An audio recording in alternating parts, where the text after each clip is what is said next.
Mabuhay! Welcome po mga kababayan, sa ating Alf Aram channel. Ito po ay one-stop channel na may sense at values. Hangad at nais po ng channel na ito, ang makapaglingkod sa ating mga kababayan sa pamamagitan ng pagbibigay linaw, at tamang pagpapahayag ng katotohanan, na may matibay na batayan at walang halong bias, discrimination, at exclusivism o division. Ang hangad po ng channel na ito ay may parating sa mga tao ang katotohanan bilang public service na walang inaasahang kapalit. Do not deny yourself to know the truth. Free your mind from delusions. Stand on your own under the truth. Mga kababayan, maraming salamat po sa patuloy na pagsubaybay at panunood sa Alf Aram channel. Kung unang beses mo pa lang po na makapanood sa channel na ito ay paglilinaw lang po, ang Alf Aram channel ay hindi isang relihiyon, at nagkataon lang na madalas ay religious contents ang nagagawa nating video sa kakulangan ng time and resources. At hindi po limitado sa mga paksa mula Biblia ang mga paksa dito. Pakiusap at pakisuyo po na ibahagi ang channel na ito at ang mga videos nito upang mas marami pa ang makaalam ng katotohanan at mabuting balita.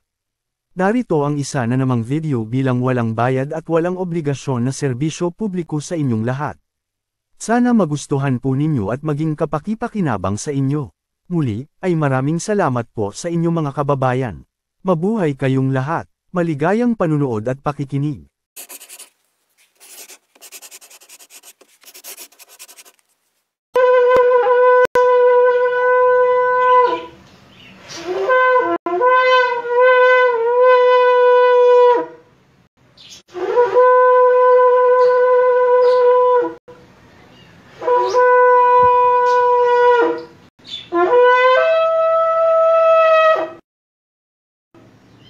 Mag-uumpisa na ang fall season kaya ang unang tatalakayin natin ay ang biblical holiday na kung tawagin ay Feast of Trumpets.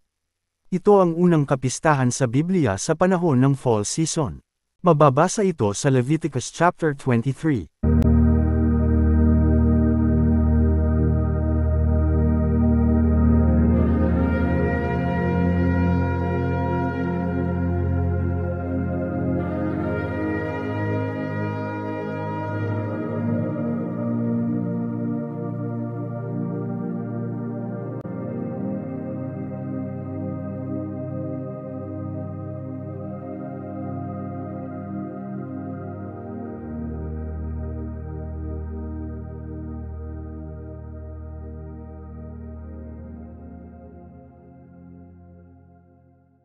Ang pagpapatunog sa trumpeta ay isang uri ng communication signals na gamit ng mga tao noong sinaunang panahon. Hindi lang sa Israel kundi sa lahat ng bansa at kaharian. Hindi lang ito isang kaugalian o tradisyon. Isa itong long-distance communication tool sa panahong wala pang radio, telephone at internet. Sa Biblia, hindi lang ito ginamit bilang isang long-distance communication tool, kundi ginamit din itong long-term communication instrument. Ayon sa Bible verse na ito, sa ikapitong buwan, sa unang araw ng buwan, ay magkakaroon ng Shabbat, isang memorial na pagpapatunog ng trompeta, at isang banal na pagtitipon. Pero ang tanong ay, ano ang memorial sa pagpapatunog ng trompeta? Ang tanong na yan ang main topic natin sa video na ito.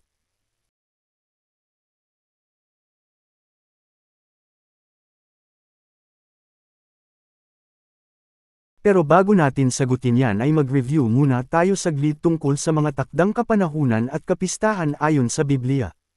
Mayroong tatlong pilgrimage festivals sa Bible. Ang Passover, ang Pentecost, at ang Tabernacle Festival. Yan ang mas pamilyar na tawag sa kanila. Ang unang dalawa ay natatapat sa spring season kaya tinawag na Spring Festival.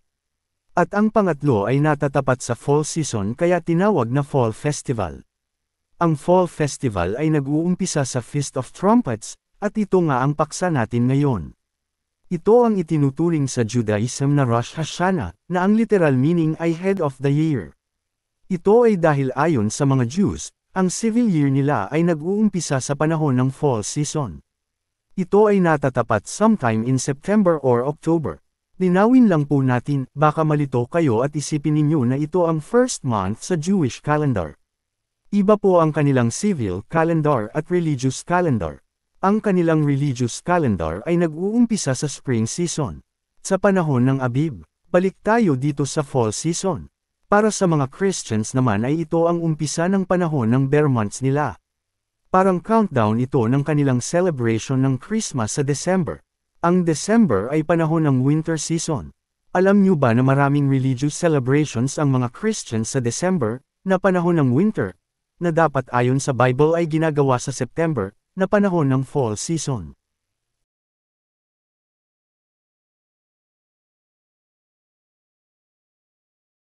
Halos ang lahat ng mga kapistahan sa Biblia ay memorial o remembrance ng Exodus ng mga Israelites mula sa pagkakaalipin sa Egypt. Mula sa Passover hanggang sa pamumuhay ng mga Israelites sa wilderness na nakatira lamang sa mga tents o kubol dahil wala silang permanenteng lupain o tirahan. Isang palaisipan sa iba at sa mga karaniwang nagbabasa ng Biblia kung ano naman ang remembrance ng Feast of Trumpets. Halos lahat ng kapistahan sa Bible ay nakasaad kung ano ang remembrance o purpose, pero walang sinabi tungkol sa Feast of Trumpets kung para saan ito at kung ano ang inaalala nito. Kaya iba-iba ang meanings at interpretations na ibinibigay ng mga preachers. Tingnan natin sandali ang mga kapistahan na ito. Ang Feast of Passover ay memorial ng paglaya ng Israel mula sa pagkakaalipin sa Egypt. Ito yung nagpatay sila ng tupa sa hapon at ipinahid ang dugo sa hamba ng kanilang mga pintuan. Pagkatapos ay inihaw ang tupa at pinagsaluhan sa hapunan.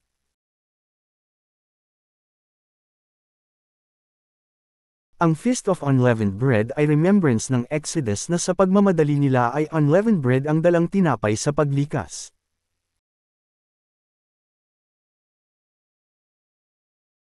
Ang Day of First Fruits at Feast of Sevens o Pentecost ay medyo hindi rin malinaw kung ano ang remembrance nito sa Exodus pero malinaw na ang purpose ay tungkol sa agricultural harvest at offerings. Kung pagdudugtungin ng mga pangyayari ay remembrance ito sa paglalakbay ng Israelites mula sa Egypt hanggang sa Mount Sinai kung saan ibinigay ang Torah.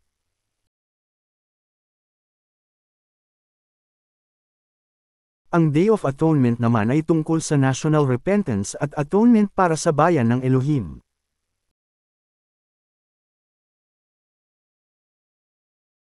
Ang Feast of Tabernacles ay very obvious naman na remembrance ng mga panahon na ang bayan ng Elohim ay nanirahan sa mga kubol o pansamantalang tirahan bago nakapasok sa Promised Land.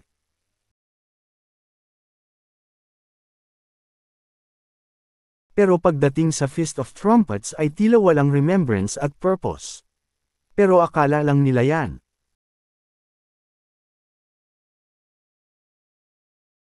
Tingnan po natin sa Hebrew texts upang makatiyak tayo at malaman natin ang tunay na kahulugan. Ang tawag talaga sa pagdiriwang na ito sa Hebrew ay Zikron Teruah. Ang isinalin sa English na memorial ay ang Hebrew word na Zikron. Ang Zikron ay ang Hebrew word reference number 2146.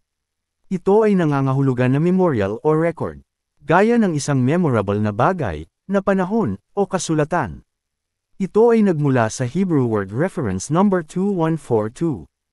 Na walang iba kundi ang root word na zakar, na ang ibig sabihin ay to mark, to record, to recount, to remember. Malinaw na ang kahulugan talaga nito ay to remember o tandaan. Pero ano ba ang dapat na tandaan?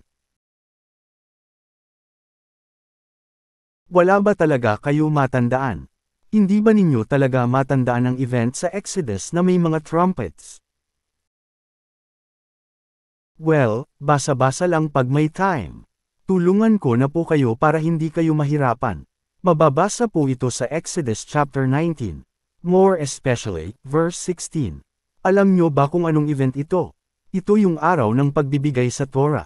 Ito yung ika-50th day mula nang umalis sa Egypt ang mga Israelites. Ito ang unang Pentecost. Ito ang ipinagdiriwang sa Feast of Sevens o Hag Shabuot. Pansinin na sa pagbaba ng Elohim sa Mount Sinai ay may napakalakas na tunog ng trumpeta, bukod sa mga kulog at kidlat, at makapal na ulap. Ito ang dahilan kung bakit naniniwala ang iba na magaganap ang muling pagparito ng Messiah sa araw ng Feast of Trumpets. Alam nyo ba kung ano ang Hebrew word dyan na isinalin sa English bilang trumpet? Ang isinali na trumpet dyan ay walang iba kundi ang Hebrew word na shofar. Ang shofar ay isang tambuli na gawa mula sa sungay ng lalaking tupa. Sa pangyayaring ito ang first mention sa Bible o sa Torah ng shofar. Dito rin sa chapter na ito ang first occurrence ng word na Yobel o Jubilee. Malawak na topic po ito kaya lilimitahan lang po natin ang pagtalakay dito. Kaya ang Feast of Trumpets ay isang remembrance ng kahalagahan ng shofar. Isa itong remembrance ng mensahe ng shofar. Isa itong remembrance ng pagbibigay sa Torah ng Elohim.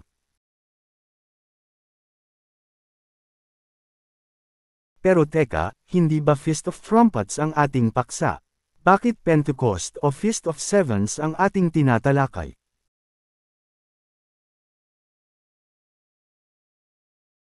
Tama po, pero ang isang kahulugan din ng Zikaron ay reminder. Isa itong reminder na kung ano ang ibinigay at ipinangako sa Israel ay ganoon din sa buong sangkatauhan. Sa una at actual na Pentecost ay limitadong tao lang ang binigyan ng Torah. Pero sa muling pagdating ng Messiah, ay ibibigay niya ang Torah sa lahat ng mga bansa. Ito ang prophecy na ipinadala sa pamamagitan ng mga propeta.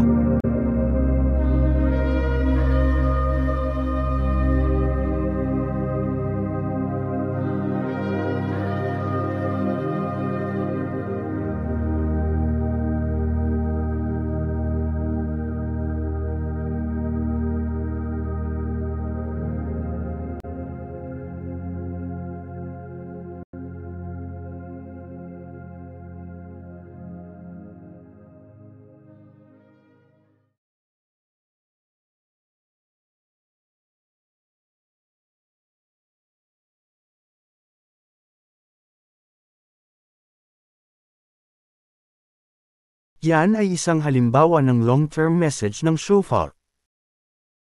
Ngayon ay balikan po natin ang Hebrew texts.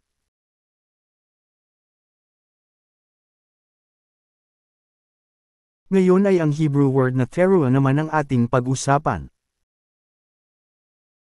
Ang teruah ay ang Hebrew word reference number 8643. Ito ay nangangahulugan na ingay, gaya ng sigaw, ng kasiyahan o ng digmaan. Ito ay maaaring tunog ng trumpet o shofar.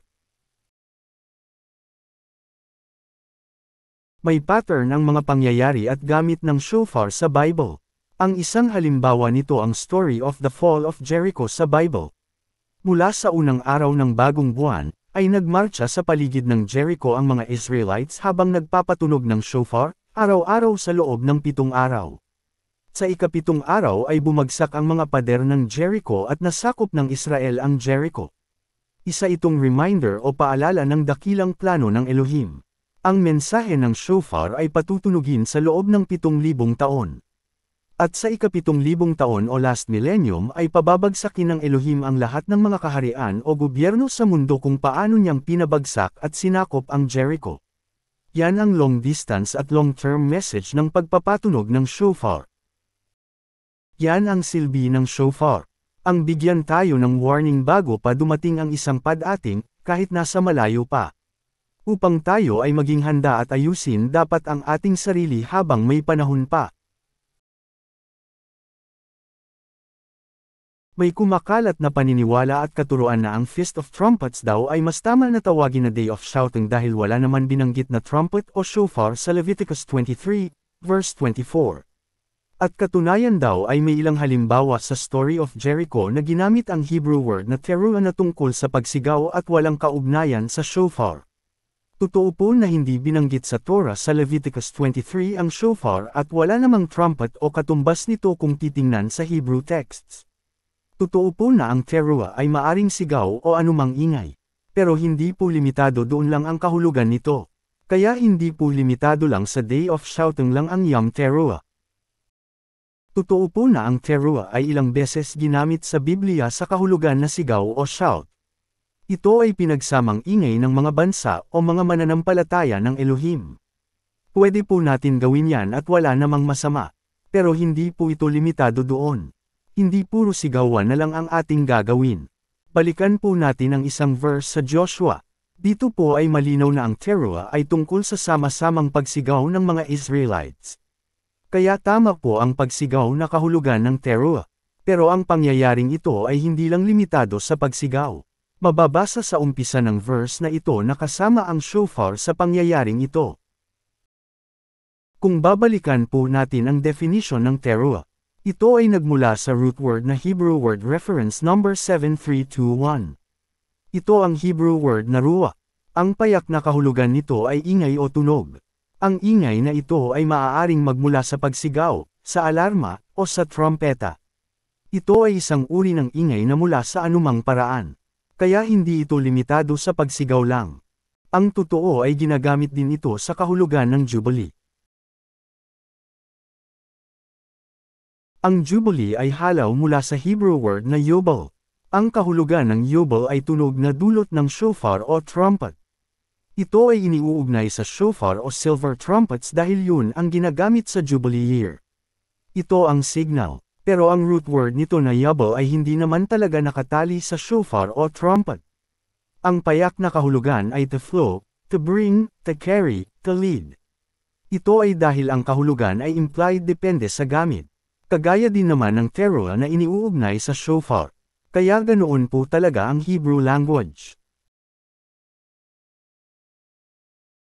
Ano pa man ang paliwanag, ang malinaw ay ayon sa Torah at kasulatan ay magpapatunog ng trompeta o shofar sa tuwing unang araw ng bagong buwan. Ang Yom Teruah po ay ginaganap sa unang araw ng ikapitong buwan kaya malinaw na araw ito ng pagpapatunog talaga ng trompeta. Kaya sa araw ng Zekron Teruah, ay sa hudyat ng shofar ay sumigaw at magbigay-pugay sa hari ng sansinukob. Ang totoo ang pag-iingay na tradisyon ng mga Christians kapag New Year's Day, ay nagmula at ginaya lamang nila sa mga Jews. Hindi lamang po sa mga kababayan natin kundi maging ng ibang mga bansa. Kaya lang ang ginagawa nila ay maling pamamaraan sa maling pagdiriwang at maling panahon.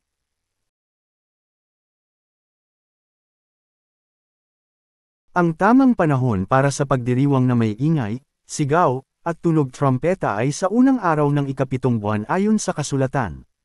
Ito ay sa pagdiriwang ng Zekron Teruah o Yom Teruah na mas kilala bilang Feast of Trumpets. Isa itong remembrance na ang Elohim ang nagbigay ng Torah. Isa itong reminder na kung paanong ibinigay ng Elohim ang Torah sa Israel ay ganoon din, ibibigay niya ang Torah sa lahat ng tao. Isa itong warning na pasusukuan ng Elohim ang lahat ng kaharian at gobyerno dito sa mundo. Ito isang mensahe na darating ang kahariang walang hanggan ng Elohim. Ito ay isang pattern na ang Elohim ay ginagamit ang shofar bilang hudyat kung meron siyang mensahe o ibibigay. Ito rin ang hudyat sa tuwing siya ay darating. Ito ay isang long-distance communication tool at long-term messaging system.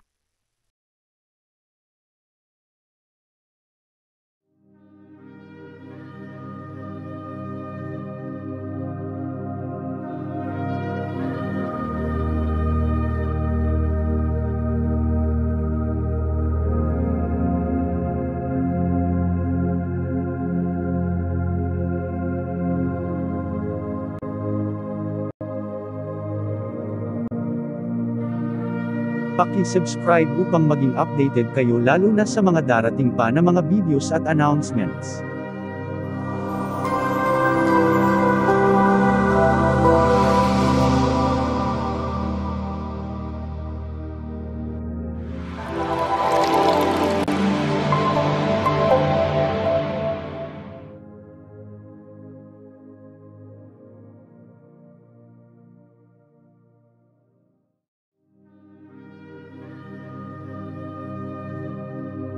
Kung inyo pong mamarapatin, ay bukod po sa pag-subscribe, ay paki-like po ang aming video kung inyong nagustuhan, at pakisuyo na rin po na e-share at huwag kalimutan na pindutin ang notification bell. Kung kayo po ay may katanungan, puna, at anumang concern ay paki-comment po sa ibaba. Kababayan, maraming salamat po ulit sa inyong panahon at panunood. Huwag po ninyong kalimutan na ibahagi ang channel na ito at ang mga videos nito upang mas marami pa ang makaalam ng katotohanan at mabuting balita. Yan lang po ang maliit na pabor na hinihiling namin. Muli, ay maraming salamat po sa inyong mga kababayan. Mabuhay po kayong lahat. Hanggang sa muli.